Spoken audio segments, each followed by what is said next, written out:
सालों से दबा हुआ सबसे बड़ा राज आ गया सबके सामने और पृथ्वी की सच्चाई आ गई पूरे लूथरा परिवार के सामने। और पृथ्वी करेगा संदीप को जान से मारने की कोशिश, लेकिन देख लेगी करीना बुआ और करीना बुआ इकट्ठा करेगी पूरे लूथरा परिवार को और करेगी पृथ्वी को पुलिस के हवाले और पृथ्वी जाएगा जेल और ऋषभ हो जाएगा बेगुनाह साबित और शर्लिन एंड ऋषभ हो जाएंगे एक। जी हाँ दोस्तों, कुंडली भाग्य के आने वाले धमाकेदार एपिसोड में प्रीता पृथ्वी का असली चेहरा और उसकी असली सच्चाई सभी के आंखों के सामने लाने के लिए एक सबसे बड़ी चाल चलेगी और सभी को पहले से कह देगी कि आज हमें संदीप पर पूरी रात पर नजर बनाए रखनी होगी और संदीप को पृथ्वी से बचाना होगा। और बड़ा खुलासा करती हुई कहेगी कि आज पृथ्वी की असली सच्चाई कृतिका, करीना बुआ और आप सभी के आंखों के सामने लाने के लिए मैंने पृथ्वी को फंसाने का जाल बिछाया है। और कहेगी कि मैंने नीचे हॉल में सोफे पर तकिए रख दिए हैं और उसके ऊपर और कोई नहीं बल्कि संदीप ही सोया है, ये दिखाने के लिए मैंने हॉस्पिटल के ब्लू कपड़े रख दिए हैं और उसके ऊपर ब्लैंकेट बिछा दिया है ताकि जब भी पृथ्वी संदीप को ढूंढे और उसकी नजर नीचे हॉल में सोफे पर जाए तो उसे लगे कि वहाँ पर और कोई नहीं बल्कि संदीप सोया है। जिस वजह से जब वो सोफे पर संदीप समझकर जान से मारने की कोशिश करेगा तभी हम पृथ्वी को रंगे हाथ पकड़ लेंगे। जिस वजह से पृथ्वी की असली सच्चाई सामने तब आएगी और पृथ्वी जेल तब जाएगा जब संदीप को जान से मारने के लिए पूरे लूथरा परिवार में संदीप को ढूंढ रहा होगा। तभी पृथ्वी की नजर नीचे हॉल में सोफे पर जाएगी और तभी पृथ्वी संदीप को जान से मारने के लिए किचन में चाकू लेने के लिए जाएगा और तभी प्रीता सभी को अलर्ट कर देगी और अंधेरे में पृथ्वी को पता ना चले ऐसे प्रीता सबको नीचे हॉल में नजर रखने के लिए कहेगी। जिस वजह से जब पृथ्वी जब चाकू लेकर संदीप समझकर सोफे पर मारेगा तभी वहाँ पर प्रीता अंधेरे में लाइट्स ऑन कर देगी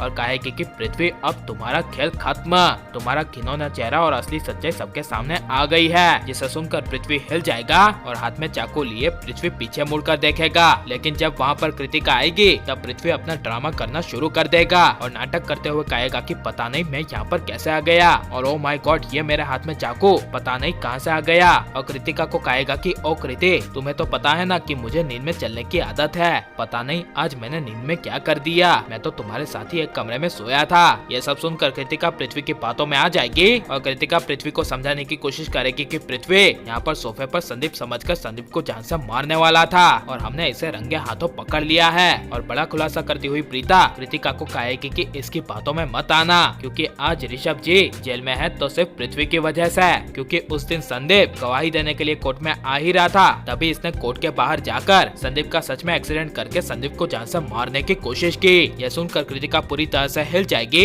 लेकिन कृतिका फिर भी आखिर तक पृथ्वी की इमोशनल बातों में आकर पृथ्वी की बातें मान लेगी और प्रीता की बातों को इग्नोर करेगी। जिस वजह से पृथ्वी यही आखिरी मौके का फायदा उठाकर संदीप को जान से मारने के लिए जब फिर से दोबारा से आधी रात को संदीप को लूथरा हाउस में ढूंढेगा तभी संदीप की आवाज स्टोर रूम से आएगी और वहाँ पर मारने के लिए पहुँच जाएगा। और जब पृथ्वी संदीप को जान से मारने ही वाला होगा तभी वहाँ से करीना बुआ गुजरेगी और स्टोर रूम में कुछ आवाज आने की वजह से करीना बुआ पृथ्वी को संदीप को जान से मारते हुए देख लेगी और पूरे परिवार को इकट्ठा कर लेगी। और तभी करीना बुआ मार देगी पृथ्वी को 100 से तमाचा और दूसरे दिन पृथ्वी को कर देगी पुलिस के हवाले और ऋषभ आ जाएगा जेल से बाहर और शैलिन ऋषभ के साथ करेगी अपनी एक नई जिंदगी की शुरुआत। और पृथ्वी को सजा मिलनी चाहिए या नहीं और ऋषभ शैलिन को आप एक देखना चाहते हैं या नहीं, ये सब हमें कमेंट में जरूर बताएं और आप लाइक शेयर और हमारे चैनल को सब्सक्राइब करें।